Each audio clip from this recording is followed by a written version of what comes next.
Here we have an Asus laptop that came in for repair. That's the laptop. I always say the laptop looks something like this, and somebody in the comments wrote, the laptop does not look something like this, but that's the laptop, and that's 100% true. So I'm avoiding having to say the device looks something like this, or the laptop looks something like this. That's the laptop. That's exactly how the laptop looks like. And let's read what the customer wrote. If we read the description, the customer wrote, this is a relative's laptop. I'm helping them get repaired. Geek Squad looked at it and said they couldn't repair it.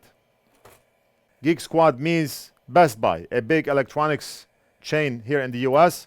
They offer repair services, but basically they swap batteries, they reinstall Windows, they replace a hard drive. But when it comes to technical repairs like this, they do not do it. Every Best Buy in California, they send their customer over to us, at least the ones I know, the ones that are close by.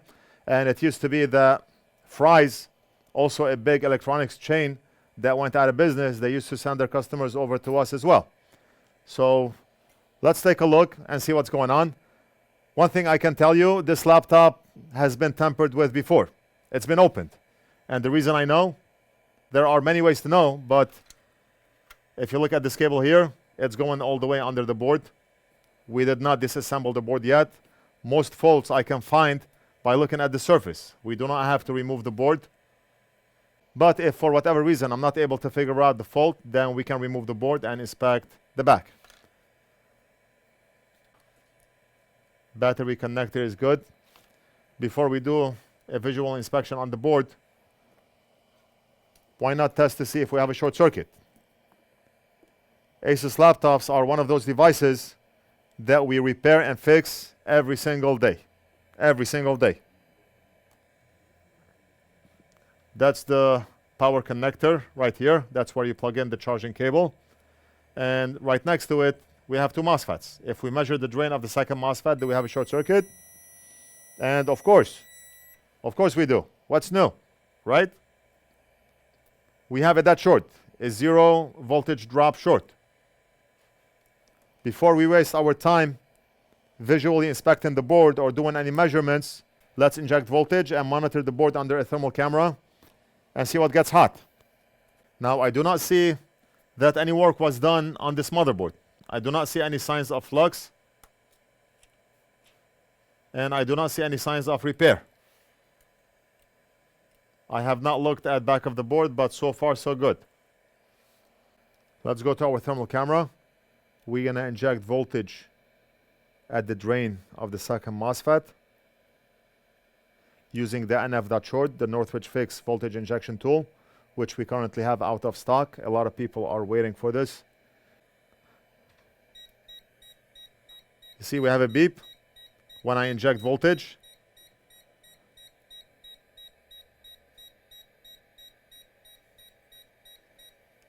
And look at this, we have something hot. Let me inject voltage one more time. We have something hot right here. Exactly right here. Let's go under the microscope. And a MOSFET. Now the short could be coming from the MOSFET itself. The MOSFET was the one that was getting hot, but the short could be coming from this component, or it could be coming from any one of those two caps. How can we find out? Good question.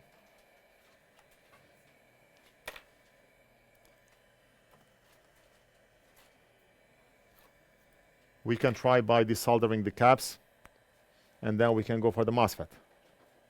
Right now, even if the short is coming from the cap, the MOSFET can still get hotter than the cap itself. So no real way to know, and no reason why we would want to spend a lot of time trying to figure out where the fault is, where we can just remove cap 1, cap 2, and the MOSFET and see which one is causing the short. Why make your life miserable? When you have the hard way and the easy way, take the easy way.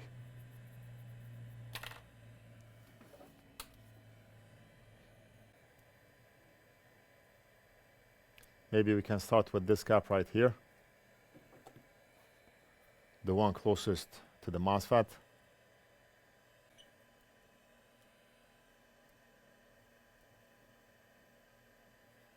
Fume extractor on. All right, so cap number 1 is out. And we're gonna measure for short again. If we are lucky, that cap is the one that's causing the short. But of course, there's no luck in this business. Sometimes, not all the time.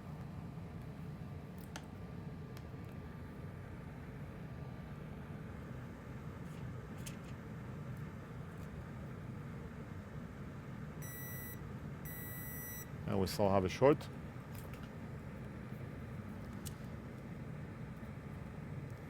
See how we are reading a short on both ends of the cap.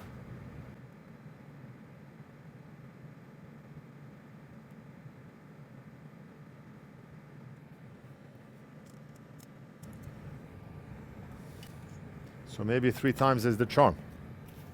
Those 2 caps may be good. And the problem is the MOSFET.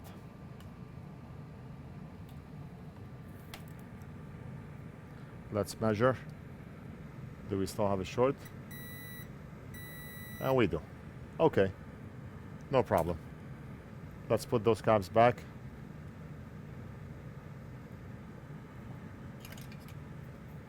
That board wanna play games? No problem. We're gonna figure it out sooner or later.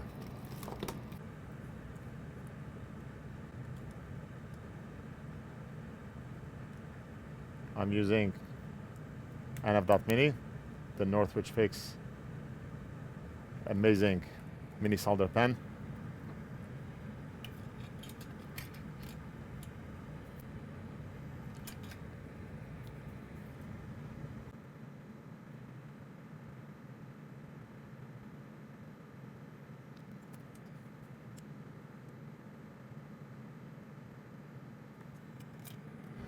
Now we do have a hard drive here, and I think I would feel a lot better if we remove it first.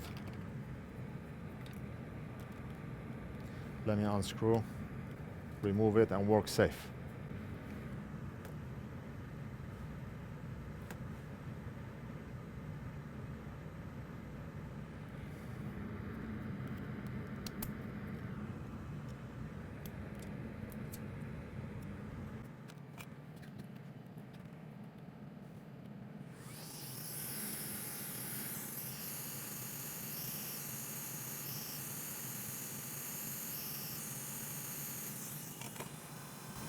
Now we can measure for a short again.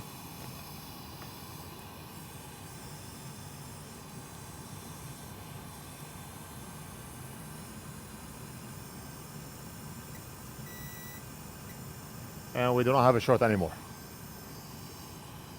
You see? If we measure cap 1 and cap 2 and both of them are connecting in parallel, we do not have a short anymore. So what caused the short? Why did that component fail? A lot may ask, and we get that question a lot. And my only answer to you is, if you want to do your thesis finding out what caused that MOSFET to short out, then by all means, do your research, and when you're done, let me know. For me, we fixed this laptop, we invoice the customer, next. Fix, invoice, next. We keep the ball rolling. But in the meantime, you can spend as much time as you want, make your thesis on it, your research, your documents, your graphs, using an oscilloscope, of course, and let me know. You know the oscilloscope comment I made in the last video where I said a repair shop almost always never uses an oscilloscope, almost always, for this type of business. There are rare cases where you would want to use an oscilloscope. I got one right here, and it's been sitting on the shelf since 2014. I used it maybe once or twice. It's the least used device in the shop. If you are dealing with audio circuits or you deal a lot with signals, then you would use an oscilloscope. Do not get me wrong, that you would never ever use an oscilloscope. In this business, repairing laptops, phones, tablets, motherboards, almost always you do not need an oscilloscope. Because some people would say, oh, Alex said an oscilloscope is not useful. If I'm measuring a 12-volt circuit, I'm measuring a 5-volt circuit, a 3.3-volt circuit, it would be crazy and stupid to use an oscilloscope to show me a line at 3 volts or 5 volts or 12 volts. It doesn't make sense. You want to trace a signal, you have that rare occasion repairing a laptop where you want to trace a signal, then by all means, you can use it. What I find funny is a lot of technicians on YouTube, they make a video and you always see the oscilloscope on the bench because it looks good. It has the buttons, it has the lights, it has the line in the middle. They have every tool on their bench on. The power supply, oscilloscope, whatever the case may be. So it's more of, look at me, I have an oscilloscope on my bench. Maybe the appearance of the bench looks better when you have one. I used to be the same. When you find out that it's the least used testing tool on the bench, then you just put it on the side and you go on with your life.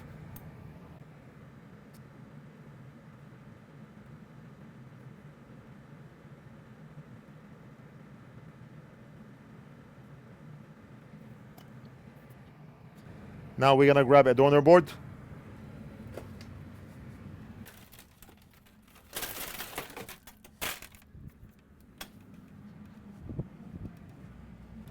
I have a lot of donors here because, as you know, I do not stock every component in the world. However, I do stock every laptop in the world. I do have donors for every laptop.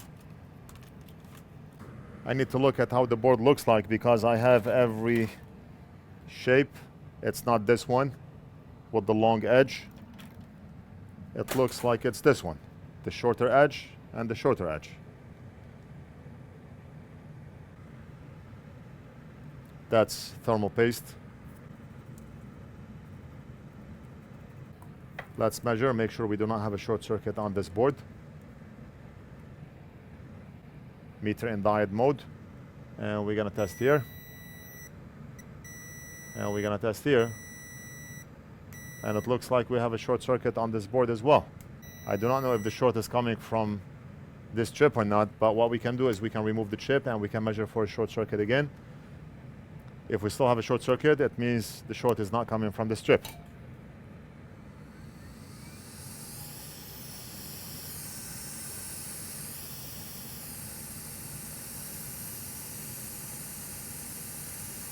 I've worked on a lot of Asus laptops and I never had to replace that specific chip before. So I would say it's not very common for that chip to fail.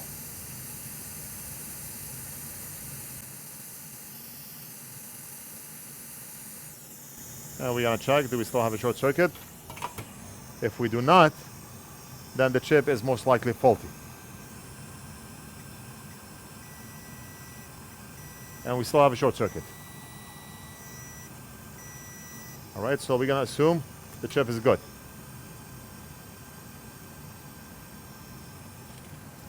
We're gonna measure either way.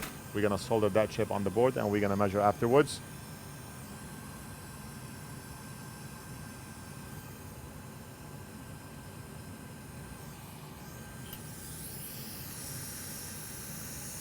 Look at the quality on this microscope. I keep talking about our microscopes, but I should not have to talk. You can see.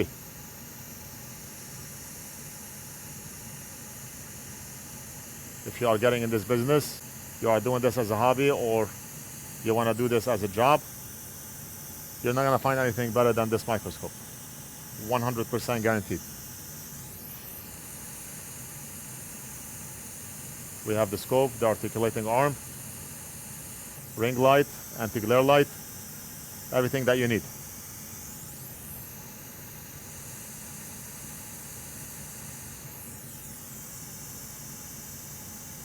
So we squeezed the guts out.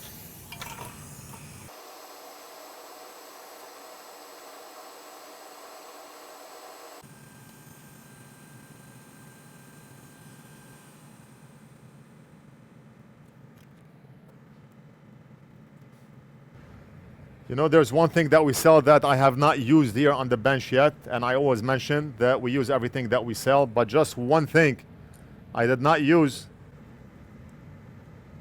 is the wall attachment for the microscope. Currently the microscope is attached to my bench, so when I shake the laptop, the microscope shakes. The attachment on the wall will prevent that shake. The microscope will hook up to the attachment on the wall, so regardless if I'm shaking my bench or not, that microscope is not gonna move. I'm just waiting to find the time to remove my bench so I can hook up that attachment to the wall, rewire everything, and get rid of that shake. We've been selling those attachments for the past year, and every day I say tomorrow, tomorrow, tomorrow. I'm gonna attach one, and I get busy. The time I come into the shop until I leave, I have something on my bench. I do not want to do it on a Sunday, so hopefully one day I will do it.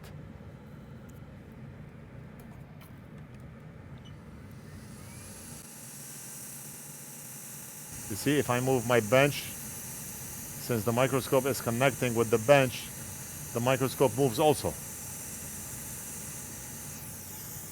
Okay, very nice. Now we're gonna check if we still have a short circuit.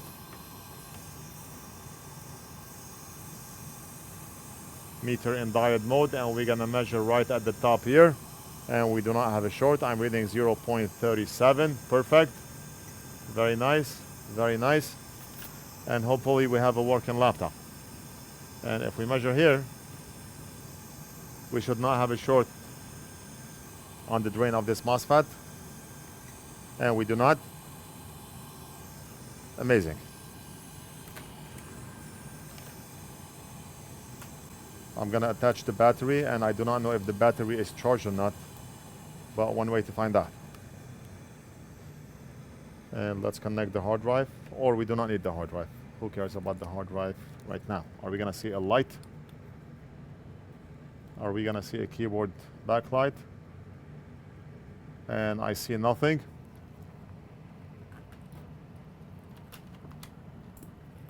Let me connect a charging adapter. I have 5 different connectors here. This one is for Asus.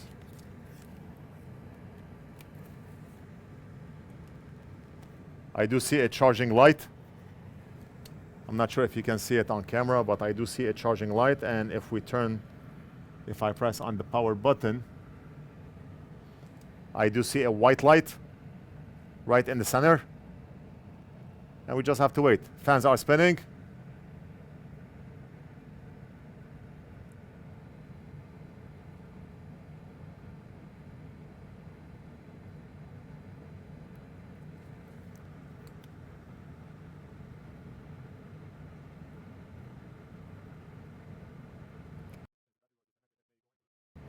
Just a sec. I do not see the RAM sticks. Maybe Big Boss took the RAM sticks out. Let me ask him.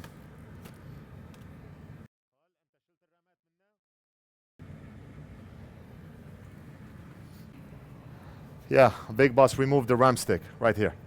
So let me attach the RAM stick, and we can test again.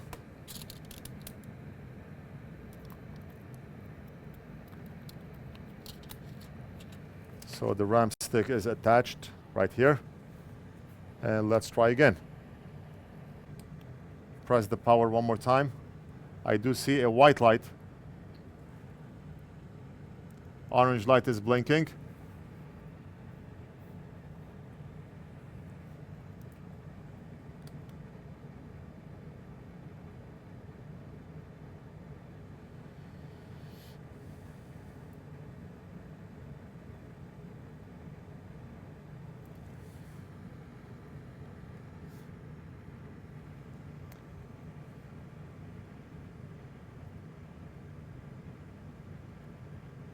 Sometimes when you disconnect the battery, you have to wait a few cycles before the laptop powers on. I do see an orange light. Press on the power button. White light came on. And it went off again. Let's wait.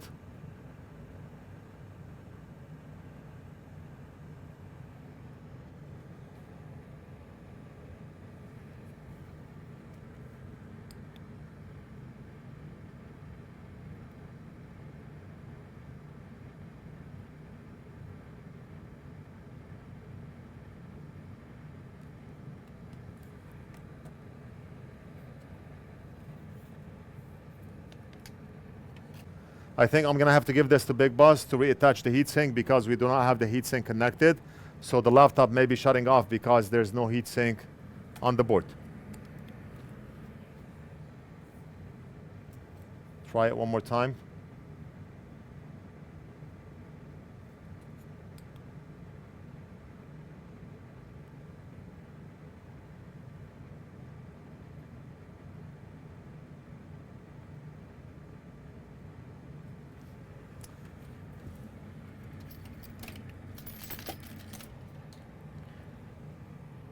Let me do this. I'm gonna temporarily attach a heatsink. Press it on the CPU and GPU. We're gonna turn the laptop on. I just wanna see an image.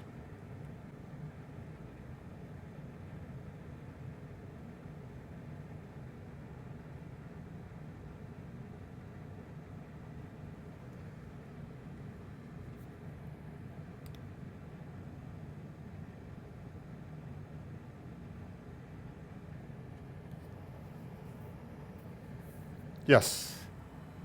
Right there. Yes. See? I temporarily put a heatsink. I pressed it on the CPU and GPU, just like that. And the heatsink is getting hot. So the laptop was not powering on because it did not have a heatsink on it. We are done. The laptop is fixed. And we did an amazing job. An amazing job. We are done. I hope you enjoyed the video. Let me know what you think. Leave it down in the comments. Don't forget to like and subscribe. And we'll do something else in the next video. I removed the heatsink and the laptop went off again. Big Boss will test it further just to make sure. He usually keeps a laptop running for an hour. He puts a Google timer. He logs into Google. He sets a timer. If the laptop restarted, then we would lose that timer. That's what he does.